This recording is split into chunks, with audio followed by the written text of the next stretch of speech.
Rain lashed against the asphalt, masking the sound of shattering authority.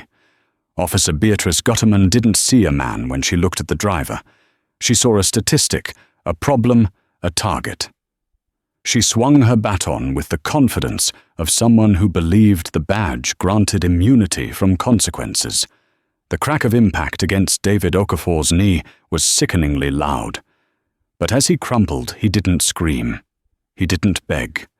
He just looked up at her, with eyes that held no fear, only a terrifying, silent judgment. Beatrice thought she had just collared a thug. She had no idea she had just assaulted the man sent to dismantle her entire precinct. The hunter had just become the prey. Beatrice Gutterman tapped her fingers rhythmically against the steering wheel of the Ford Explorer, her eyes scanning the desolate streets of the 4th Precinct. It was 1:00 a.m. on a Tuesday, the kind of night where the humidity made the air feel like a wet wool blanket.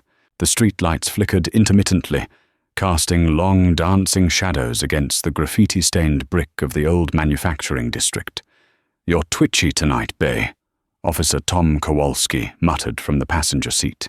He was younger, barely 3 years on the force, and he still had that look of naive hesitation that Beatrice despised. He adjusted his glasses, looking more like an accountant than a cop. "I'm not twitchy, Tom. I'm proactive." Beatrice snapped her voice, raspy from 20 years of shouting over sirens and smoking cheap cigarettes. "This city is a sewer. You stop stirring the pot, the scum settles at the top. You gotta keep stirring." She hated this beat. She hated the people who lived here. Over 2 decades, the job had eroded her empathy until only a jagged, cynical husk remained. She didn't police the community. She occupied it. She believed in force, in intimidation, and in the unwritten rule that respect was something you beat into people, not something you earned. Then she saw it. A grey, nondescript sedan, perhaps 10 years old, drifting slowly through the intersection of 5th and Main. It didn't speed. It didn't swerve. It just moved with a cautious deliberation that Beatrice interpreted immediately as guilt. "Rolling stop," she said, flipping the switch. The red and blue lights exploded into the darkness, reflecting off the wet pavement. "He stopped B," Tom argued weakly. "I saw brake lights." He hesitated. "That's a rolling stop in my book. Run the plate." The sedan pulled over immediately, coming to a rest under the yellow buzz of a halogen streetlight. Beatrice unbuckled her seatbelt before the car had fully stopped rolling. She didn't wait for the plate return. She slammed her door shut and marched toward the vehicle, her hand resting instinctively on the grip of her sidearm. The window of the sedan rolled down. The driver was a black man, likely in his late 40s, wearing a faded grey hoodie and a baseball cap pulled low. His hands were already on the steering wheel, 10 and 2. His face was calm, almost unnervingly so. "License and registration," Beatrice barked, dispensing with the courtesy greeting required by the manual. "Good evening, officer," the man said. His voice was deep, steady, and lacked the tremor of fear Beatrice usually feasted on. "May I ask the reason for the stop?" "I asked for your ID. I didn't ask for a conversation." Beatrice shone her flashlight directly into his eyes, hoping to make him flinch. He didn't blink. "I'm informing you that my wallet is in my right pocket," the man said slowly. "I am going to reach for it now. Don't tell me what you're going to do. Just do it, and don't make any sudden moves." As the man moved his hand, Beatrice saw a flash of something in the passenger seat, a black duffel bag. Suspicion flared into paranoia. In her mind, a black man in this neighborhood with a duffel bag wasn't going to the gym. He was moving drugs or guns. "Stop!"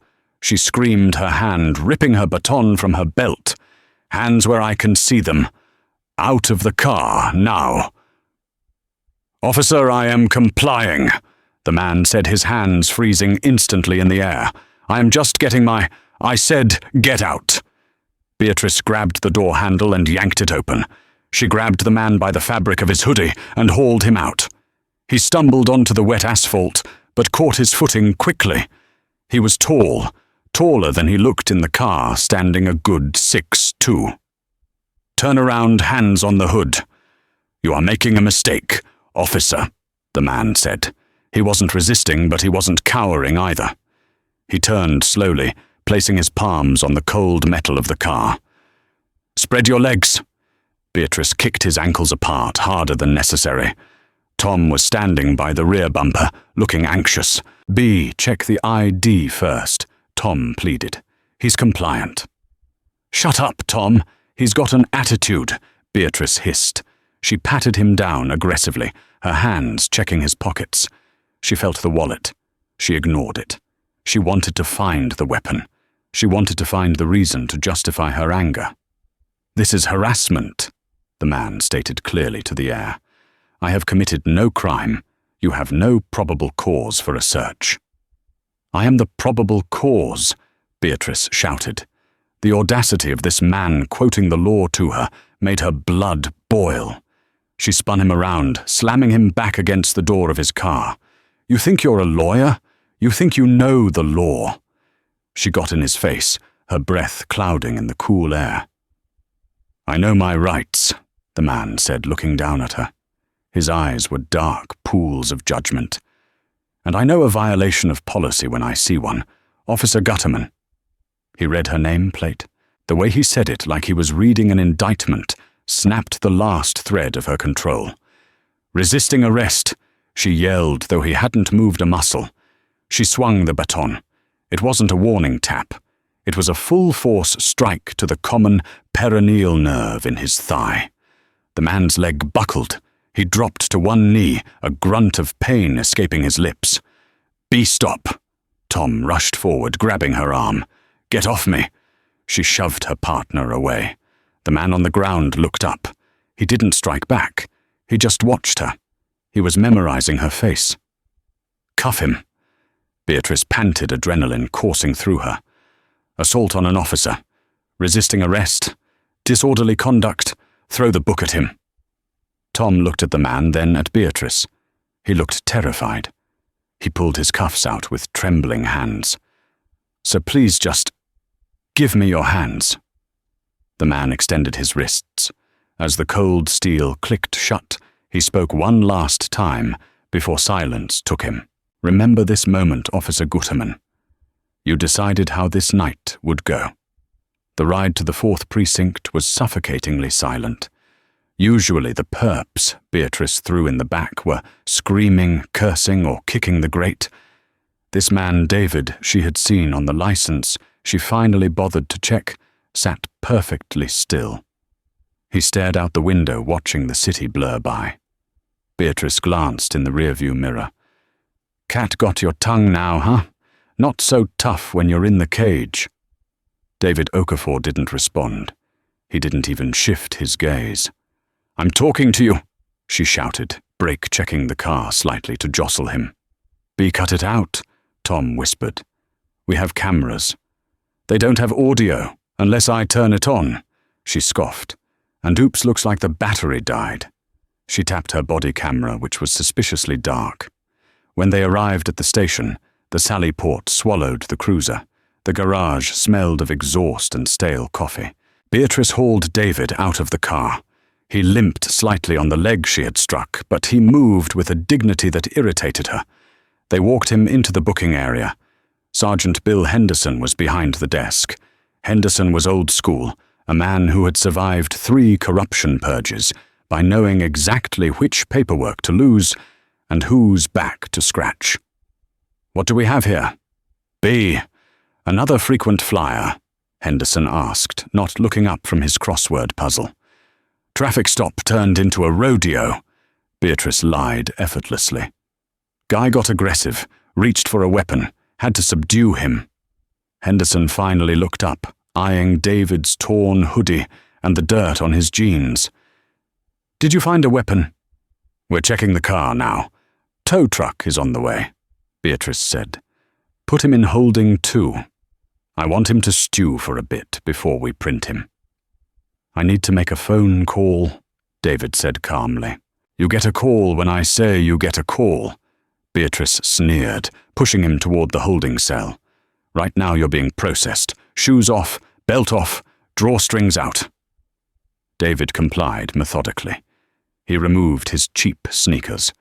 He pulled the belt from his loops. He handed them to Tom, who took them with an apologetic grimace. "You want me to strip search him?" Tom asked. "No," Beatrice said, her eyes narrowing. "I'll do it. Procedural check for contraband." You can't," Tom said, his voice rising. "Cross-gender searches are against policy unless it's an emergency." "It is an emergency. I felt something in his waistband," she lied again. David looked at Tom. "Officer Kowalski, is it?" Tom stiffened. "Yes." "Note the time. 1:43 a.m. Note the violation of Article 14, Section 2 of the Department Code of Conduct regarding strip searches." Beatrice laughed, a harsh barking sound. "Article 14? You really are a jailhouse lawyer. Get inside." She shoved him into the cell. She didn't actually strip search him.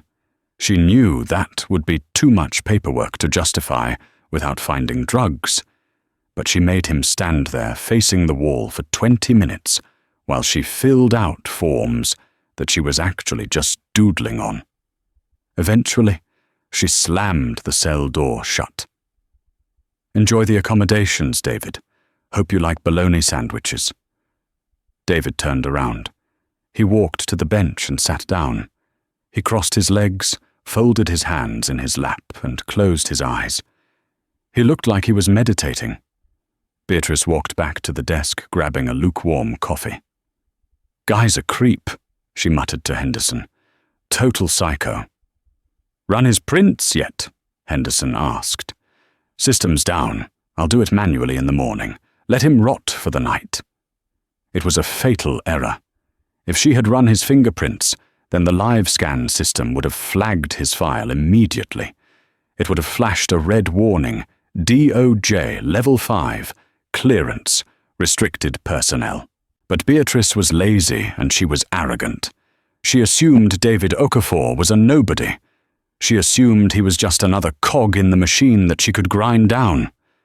She sat at her desk, typing up the arrest report. Subject exhibited combative behavior. Subject lunged. Officer feared for safety. The fiction flowed easily from her fingertips. She had written this story 100 times. It was the shield that protected her from the truth. In the cell, David Okafor opened his eyes. He wasn't meditating. He was replaying the last hour in high-definition memory. Every slur she hadn't quite said, but implied. Every unnecessary shove. The strike to the knee. The complicity of the sergeant. The cowardice of the partner. He had come to the 4th Precinct undercover for a reason. There had been rumors of a gang with badges operating out of this station, shakedowns, planted evidence, excessive force. The mayor had asked him personally to clean it up. He had planned to spend a few weeks observing from the streets, gathering intel. But Officer Gutterman had given him everything he needed in one night.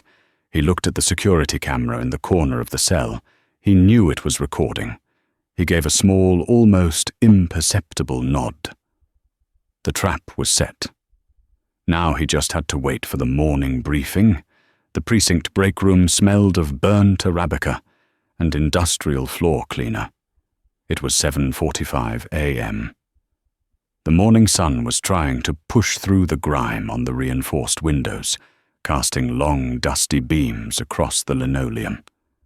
Beatrice Gutterman sat on the edge of a plastic table, nursing her 3rd coffee, her eyes rimmed with red. She hadn't gone home. The adrenaline from the arrest had curdled into a restless energy she couldn't shake. "You hear about the shake-up?" Officer Miller asked, leaning against the vending machine. Miller was a heavy-set man who spent more time at the donut shop than on patrol. "There's always a shake-up, Miller," Beatrice scoffed, checking her watch. "Mayor needs a headline. Chief needs a scapegoat. We keep our heads down, do the job, and it blows over. Same as always. I don't know, B. Tom Kowalski whispered. He was sitting in the corner, looking pale. He hadn't slept either.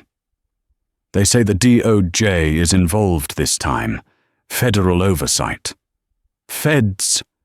Beatrice spat the word like a curse. Suits with calculators who've never stared down a barrel. Let them come. I got nothing to hide. The intercom crackled to life, interrupting her bravado. All personnel to the briefing room immediately. Attendance is mandatory. No exceptions. The voice wasn't the desk sergeant's. It was Captain Reynolds, and he sounded tight, stressed. Beatrice drained her cup and crumpled it. Showtime. Let's go see what the brass is whining about now. The briefing room was packed.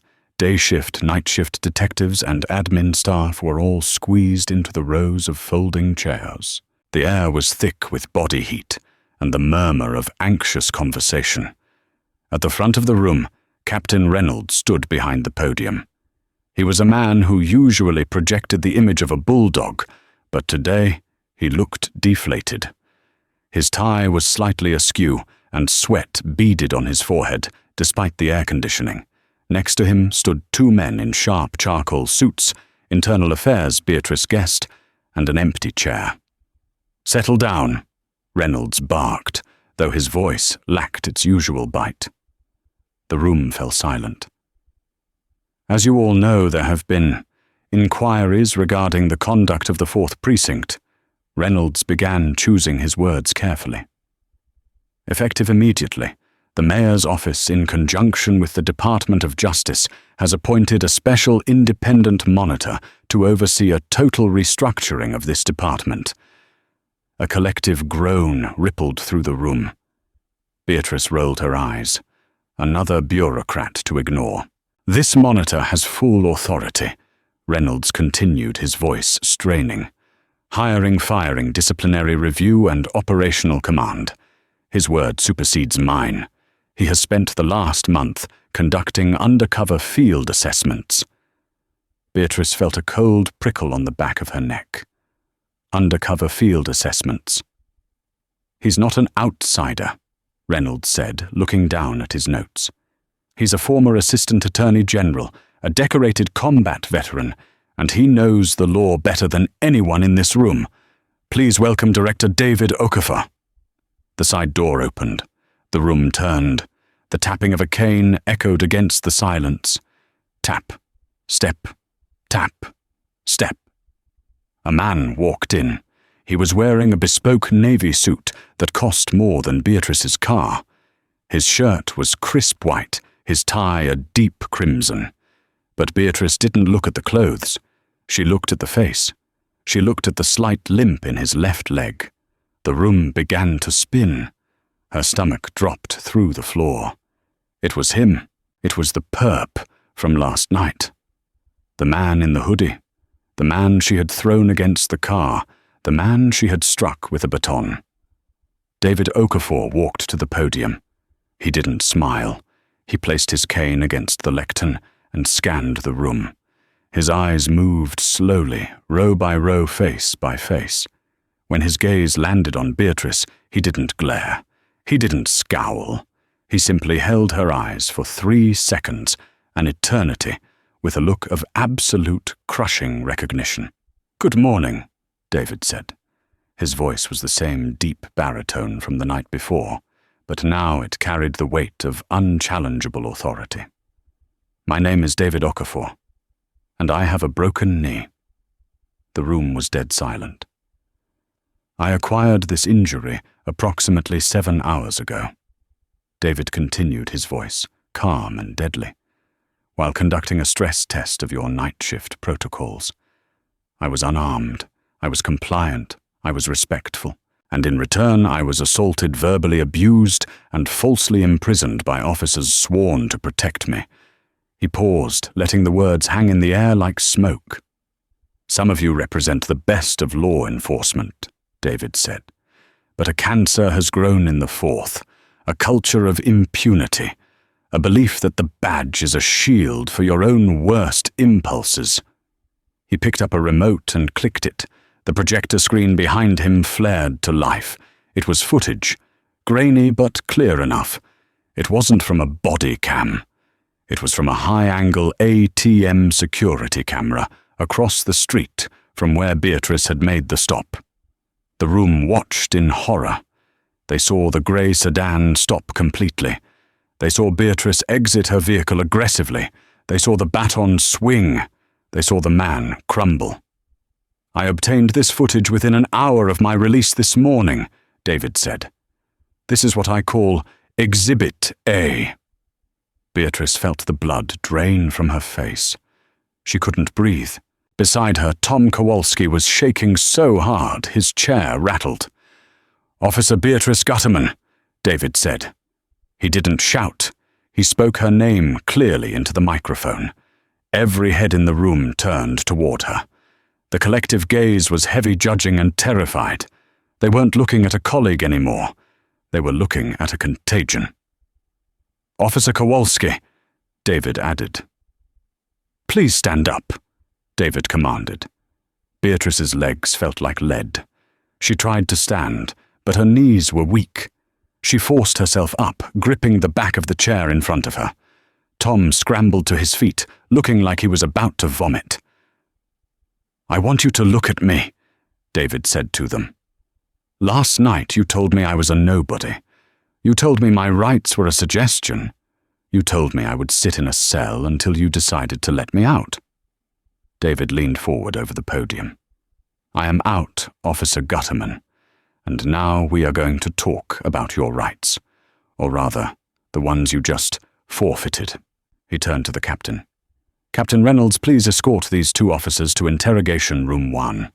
They are not to speak to anyone. They are not to touch a computer. They are effectively under administrative hold until I finish my coffee." David picked up his cane. "Dismissed."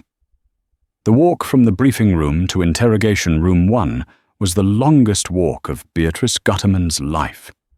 It was a dead man walking parade. Usually when a cop got in trouble, the blue wall of silence went up. Other officers would pat them on the back, whisper words of encouragement, tell them the union rep would fix it. Not today. As Captain Reynolds marched them down the hallway, officers pressed themselves against the walls to avoid touching them. They averted their eyes. Beatrice was radioactive. She had assaulted the boss. There was no union rep in the world who could spin that. "Captain, please," Beatrice hissed as they walked. "I didn't know." "You have to tell him I didn't know." Reynolds stopped abruptly. He turned on her, his face purple with rage. "You think that matters, Gutterman? You think it's okay to beat a citizen as long as he isn't the director of DOJ oversight?" He resisted. He had an attitude. Beatrice fell back on her old scripts, desperate. "I saw the tape, Beatrice." Reynolds shouted, his voice echoing in the corridor. He stood there, he did nothing. "You destroyed this precinct. You just handed them the keys to the kingdom. Shut your mouth before you dig the hole deeper." He shoved them into the interrogation room, the same room Beatrice had used 1,000 times to sweat confessions out of teenagers. The irony tasted like bile. The door slammed shut. The lock clicked. Tom Kowalski collapsed into a chair, putting his head in his hands. "I told you, B. I told you to stop. I lost my pension. I'm going to lose my house. My wife is pregnant. B." "Shut up, Tom. Stop whining." Beatrice paced the small room. She felt like a trapped animal. "We stick to the story. We feared for our safety. The angle of the camera was bowed. It didn't show him reaching. Reaching for what?" Tom looked up, tears in his eyes. "His wallet. The one you ignored. There was no gun bay. There was no drugs. The duffel bag had gym clothes and legal briefs in it. I checked it while you were doing paperwork." "You checked it?" Beatrice stopped pacing. "Why didn't you tell me?" "Because you were too busy writing fiction," Tom yelled. The door opened. David Okafor entered. He was alone. He carried a thick file folder and his cane. He sat down opposite them, placing the cane on the table with a heavy thud. He opened the file. Inside were 2 pieces of paper. "Resignation letters," David said softly. "Drafted for your convenience." Beatrice stared at the paper. "I'm not resigning. I have rights. I have the union." David chuckled. It was a dry, humorless sound. "The union president called me 10 minutes ago. Once he saw the footage, he informed me that the union will not be extending legal counsel for flagrant criminal acts outside the scope of duty." "You're on your own, Beatrice." "Criminal acts." Beatrice's voice trembled. "It was a procedural error." David leaned back. "Let's review the charges I am currently drafting for the district attorney. Aggravated assault with a deadly weapon, false imprisonment, filing a false police report, conspiracy to violate civil rights. And since I am a federal official, we are looking at Federal 18 U.S.C., Section 242, deprivation of rights under color of law." He ticked them off on his fingers. "That's 15 years, Beatrice. Minimum. In a federal penitentiary." Beatrice felt the room shrinking. The air was too thin. You set me up. You baited me."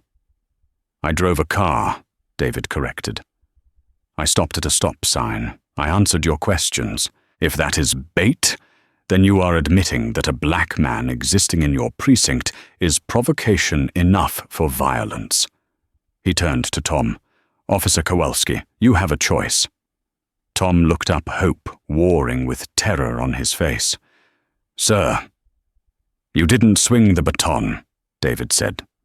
"But you watched. You validated the report. You facilitated the false imprisonment. Silence is complicity." David slid one of the papers toward Tom. "However, I reviewed your file. You're young. You have a clean record prior to this.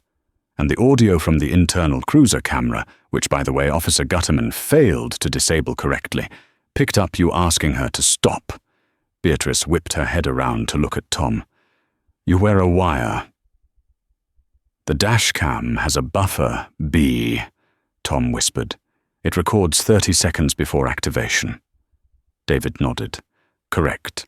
I have audio of Officer Kowalski pleading for de-escalation. That saves you from the assault charge, son. But it doesn't save your badge. You are unfit for duty because you lack the courage to stop a bad officer. You will resign. You will testify against her. And in exchange, I won't pursue federal charges against you." Tom didn't hesitate. He grabbed the pen. "Tom, don't you dare!" Beatrice screamed. Tom signed the paper with a shaking hand. He pushed it back to David. "I'm sorry, B. I'm not going to prison for you." David took the paper. "Get out of my sight, Mr. Kowalski." Tom fled the room, not looking back. Now it was just Beatrice and David. The silence stretched heavy and suffocating. "You can't do this," Beatrice whispered. "I have 20 years. "You have 20 years of bullying," David said. "I'm looking into your past arrests, Beatrice. Every single one. We're going to reopen every case where you were the arresting officer. Every person you put away on resisting arrest charges is going to get a lawyer call from my office." He stood up. He didn't offer her the resignation letter. He put it back in the folder. "Actually," David said, a hard glint in his eye, "I've changed my mind. I don't want your resignation." Beatrice blinked, confused.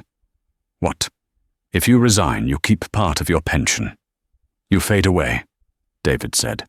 "No, I want to fire you, publicly. I want you to stand trial. I want you to be the example that terrifies every other dirty cop in this city."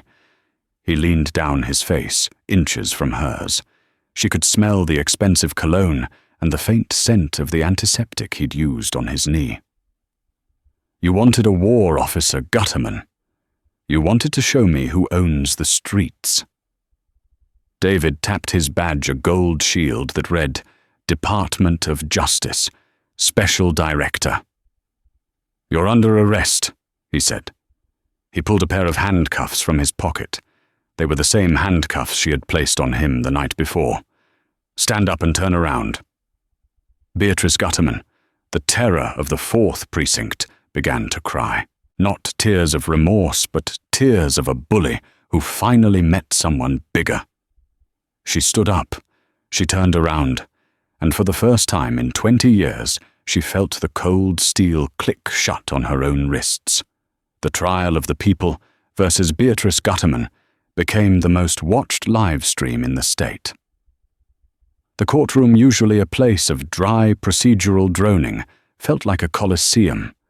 The air conditioning struggled to combat the heat of 300 bodies packed into the gallery, reporters, activists, fellow officers, and the families of those Beatrice had arrested over the years. Beatrice sat at the defense table, wearing a beige suit that washed out her complexion. She looked smaller than she ever had in uniform.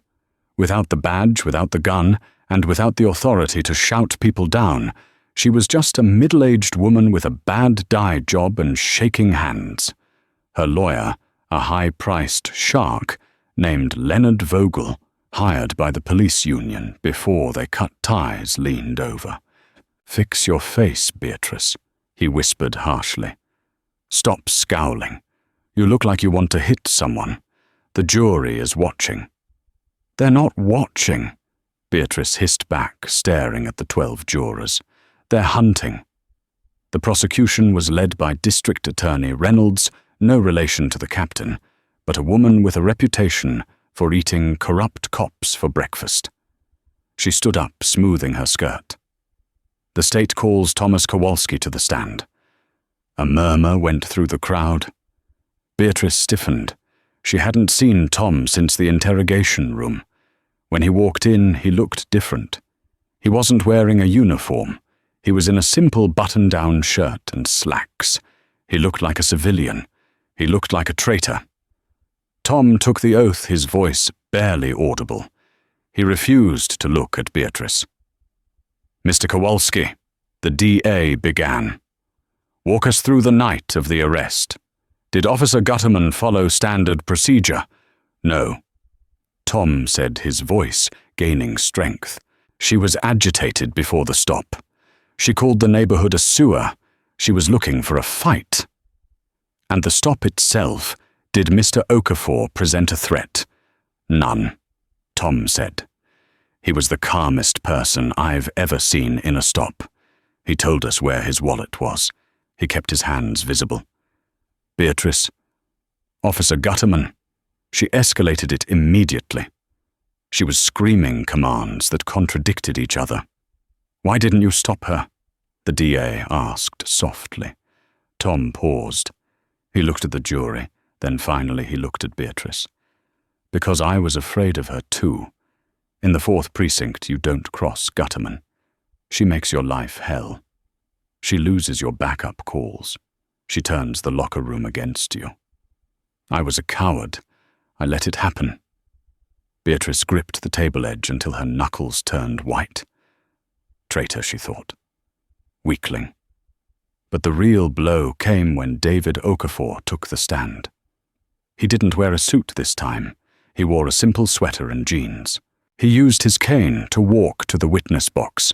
He looked relatable human and undeniably credible. "Mr. Okafor." Vogel, the defense attorney, began his cross-examination, trying to find a crack. "You are a trained federal agent. You have combat experience. Is it not true that you could have disarmed Officer Gutterman if you wanted to? That your passivity was actually a calculated trap?" David adjusted his glasses. "Mr. Vogel, are you suggesting that by not attacking a police officer, I was entrapping her? I'm suggesting you provoked her by acting superior, by quoting the law." David leaned into the microphone. "If knowledge of the law is a provocation to a police officer, then that officer has no business enforcing it. I didn't quote the law to provoke her. I quoted it to survive her.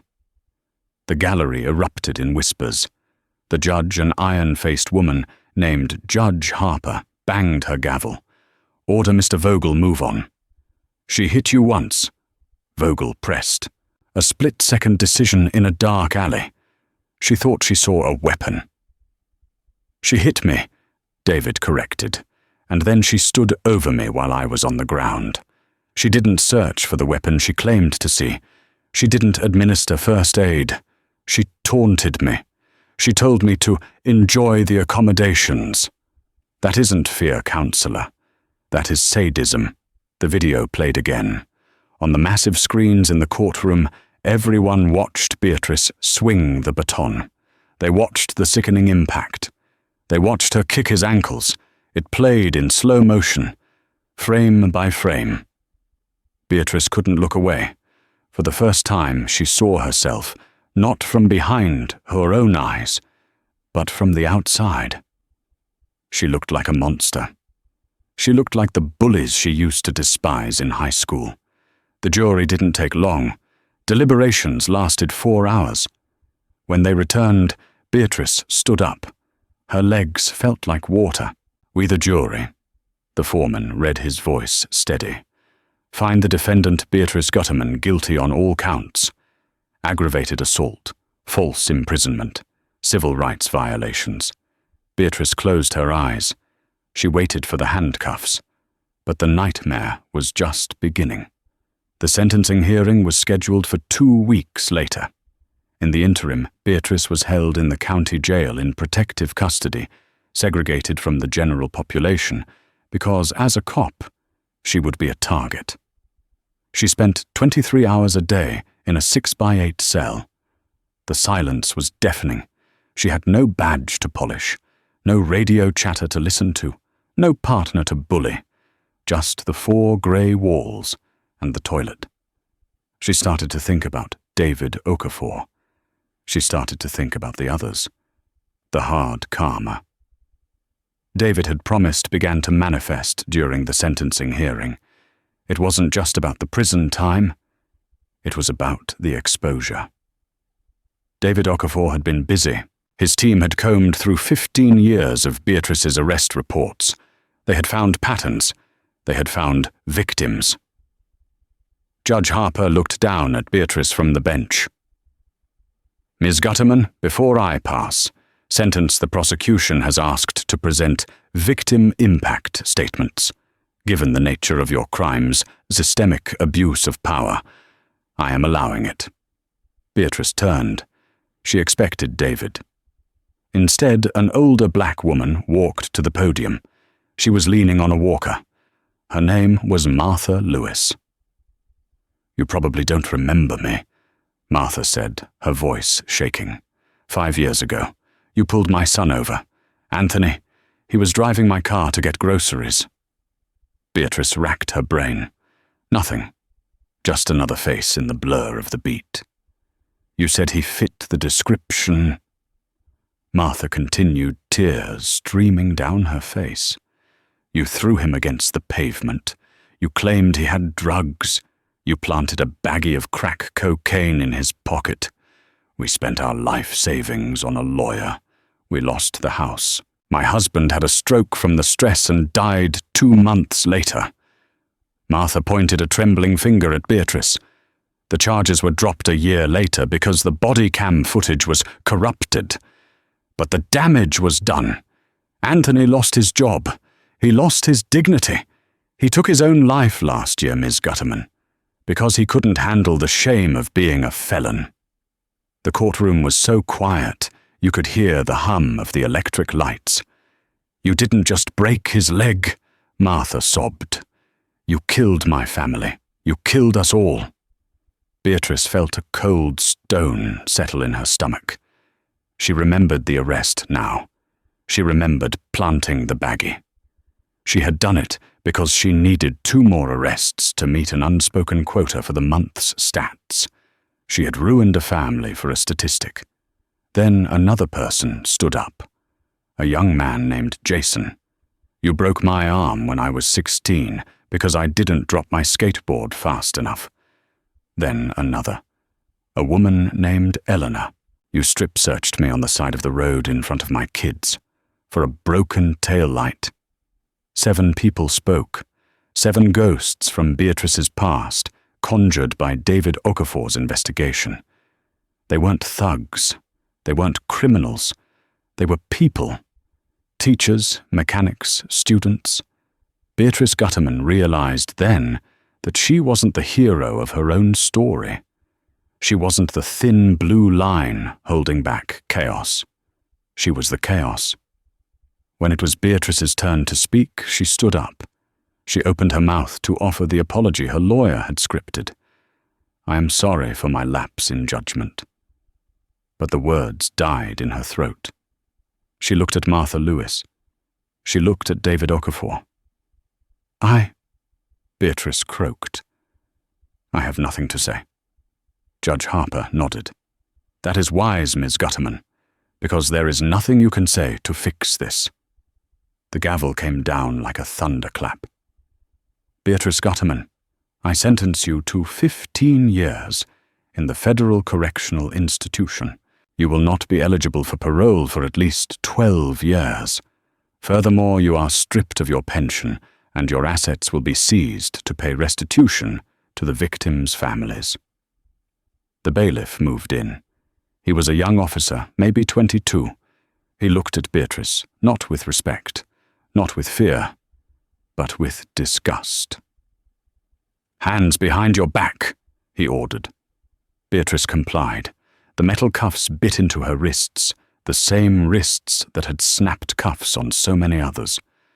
As she was led out of the courtroom, she locked eyes with David Okafor one last time. He didn't look triumphant.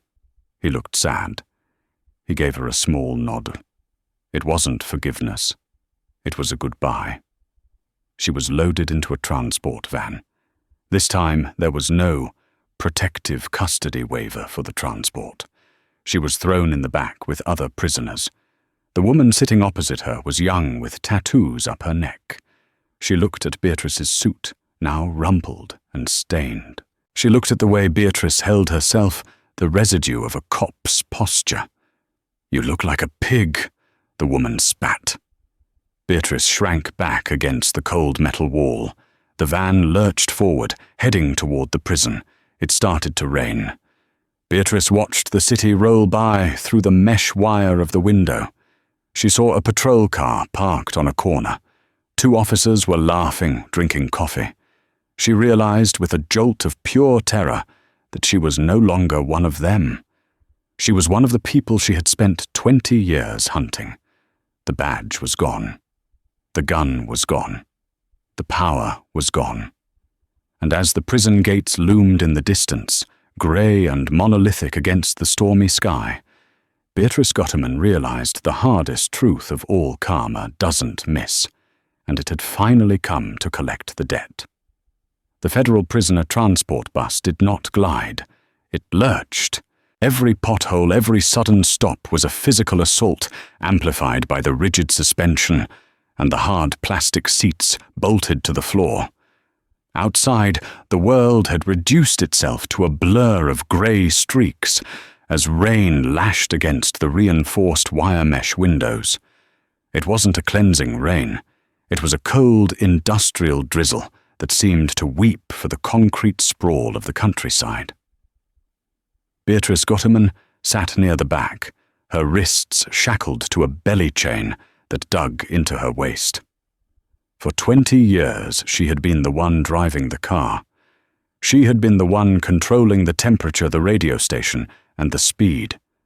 She had been the one watching the rearview mirror, deciding who went home and who went to a cage. Now she was cargo. The shift in perspective was so absolute, so violent, that it made her nauseous. The bus hissed to a final grinding halt. Through the condensation on the window, she saw it the Federal Correctional Institution. It was a monolith of grey stone and steel squatting on the horizon like a dormant beast. The perimeter fences were terrifyingly high, topped with coils of razor wire that gleamed maliciously under the perimeter floodlights. The wire didn't look like it was designed to keep people out. It looked like it was designed to flay anyone who dared to dream of leaving. End of the line movement, let's go. The shout came from the front of the bus. The guard was young, perhaps 25, with a thick neck and a jawline set in a permanent sneer.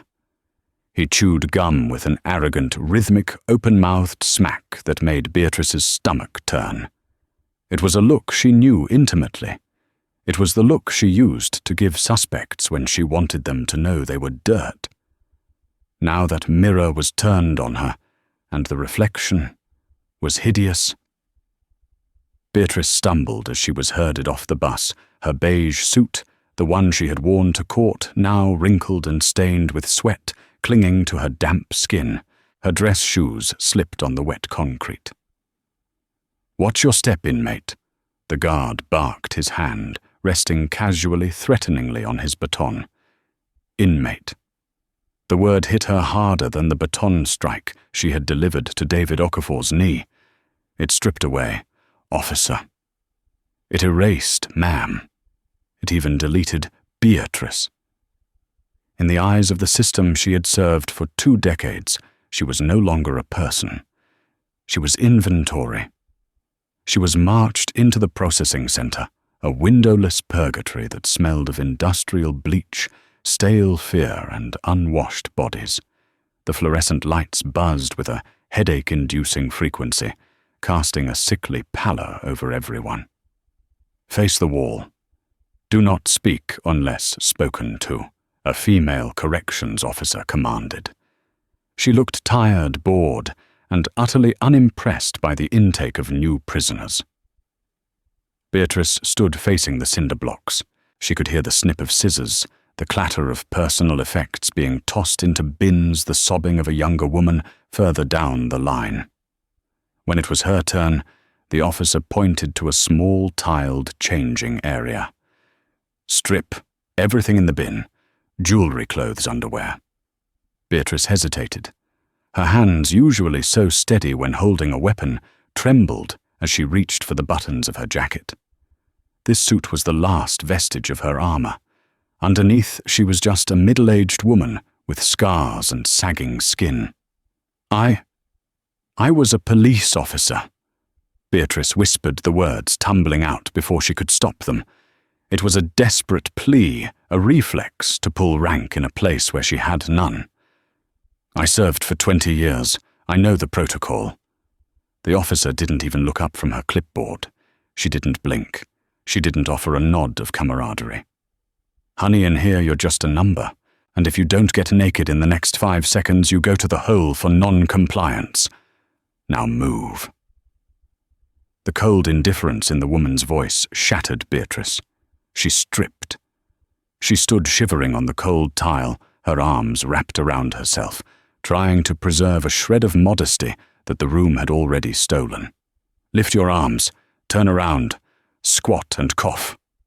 The command was routine, clinical, and degrading. Beatrice obeyed. She squatted. She coughed.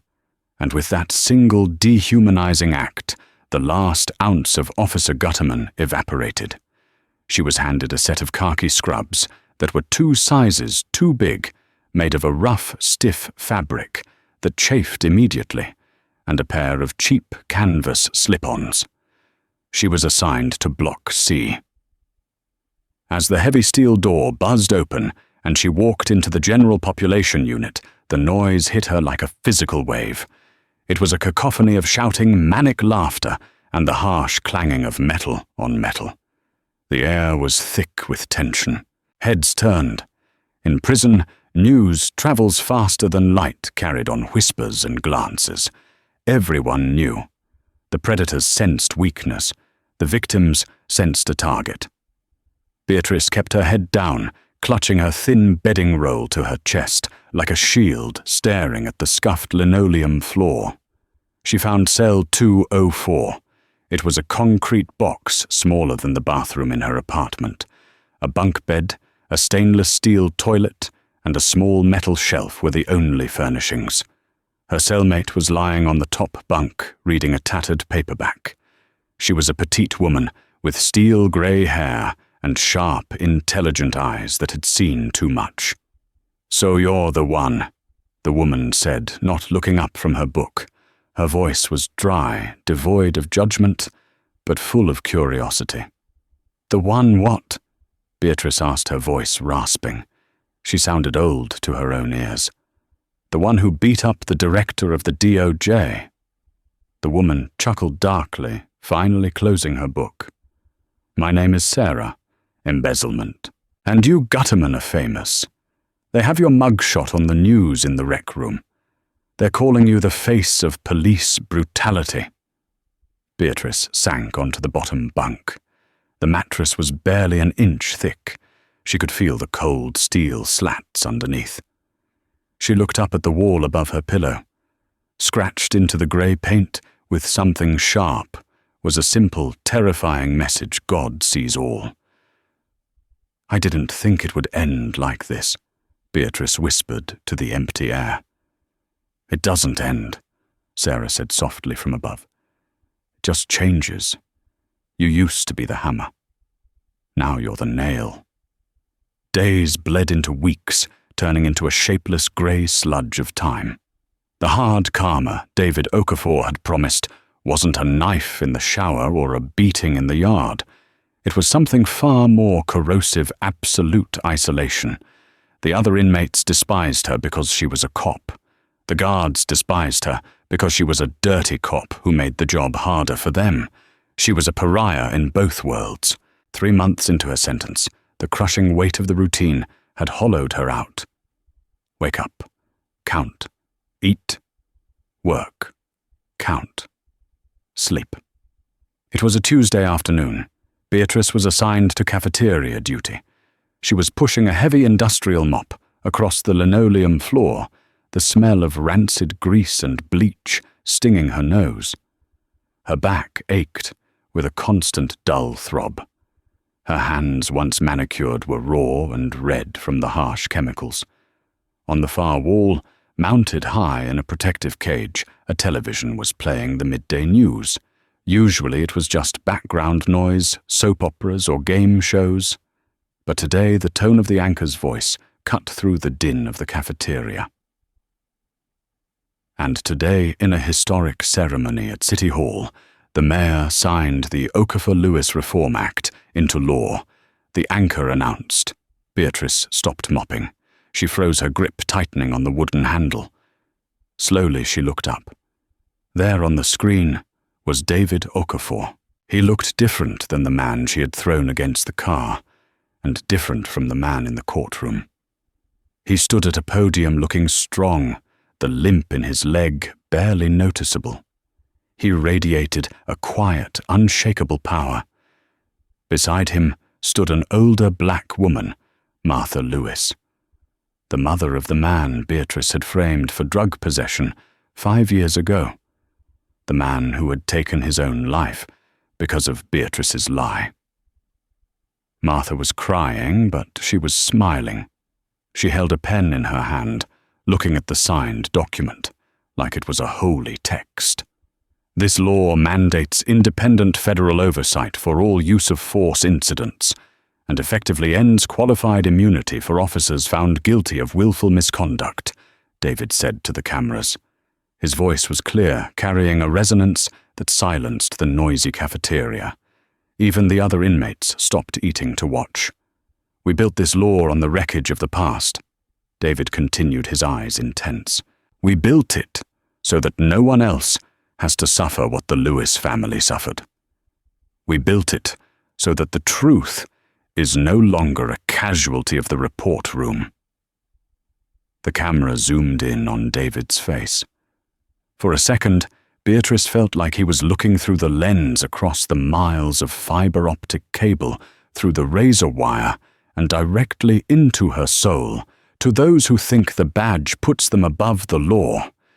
David said, his voice dropping an octave deadly serious, "Remember that true power comes from service, not subjugation. The era of the silent badge is over." Beatrice stood paralyzed in the center of the cafeteria. She watched the man she had tried to break. She had tried to crush him under the heel of her boot to make him just another statistic. Instead, her violence had been the spark that ignited a revolution. She had tried to destroy him, and in doing so, she had given him the tools to change the world. She was the villain in his story, and her downfall was the foundation of his victory. A heavy boot stepped onto the wet floor, right in the center of the area she had just cleaned. Beatrice jolted, looking down. A thick, muddy footprint marred the shining linoleum. She looked up to see a guard, not the one from the bus, but another one with the same cold, dead eyes she used to have. He loomed over her, tapping his baton against his leg. "Mr. Spot Gutterman?" The guard sneered, gesturing to the mud he had just tracked in. "Clean it up, and do it right this time." Beatrice looked at the boot print. It was a perfect symbol of her life now. She was the dirt. She was the thing to be stepped on. She looked back at the TV screen one last time. David was shaking hands with the Mayer flashbulbs popping around them like stars. He was stepping into the light. Beatrice lowered her head. She dipped the mop into the bucket of grey, murky water. "Yes, sir," she whispered. She began to scrub. She scrubbed the mud, putting her weight into it, her shoulders burning. But as the dirty water swirled around the floor, she knew with a terrifying clarity that some stains never wash out. She was part of history now, but only as a warning, a ghost story that rookie cops would tell each other in the dark, a cautionary tale of what happens when you forget that the people you police are human beings. The badge was gone. The gun was gone. The fear she used to command was gone. Only the silence remained, stretching out before her for 15 long years. Beatrice Gutterman pushed the mop, fading into the grey, just another number in the system she had helped create. The story of Officer Beatrice Gutterman serves as a chilling reminder that authority without empathy is not policing it, is tyranny. Beatrice believed her badge was a crown that granted her immunity, a shield that protected her from the consequences of her own cruelty. But she learned too late that the badge is a heavy responsibility, not a license to abuse. Her downfall wasn't just about getting caught. It was about the universe balancing the scales. David Okafor didn't just win a court case, he dismantled a corrupt mindset. This story proves that while the wheels of justice grind slow, they grind exceedingly fine. No one is above the law, especially those sworn to uphold it. In the end, Beatrice lost her freedom, but more importantly, she lost her legacy, becoming nothing more than a footnote in the chapter of a city's healing. If you enjoyed this story of justice served and karma delivered, please smash that like button. It really helps the channel grow. Don't forget to share this video with your friends to spread the message, and hit subscribe with the notification bell so you never miss a new story. What did you think of the ending? Let me know in the comments below.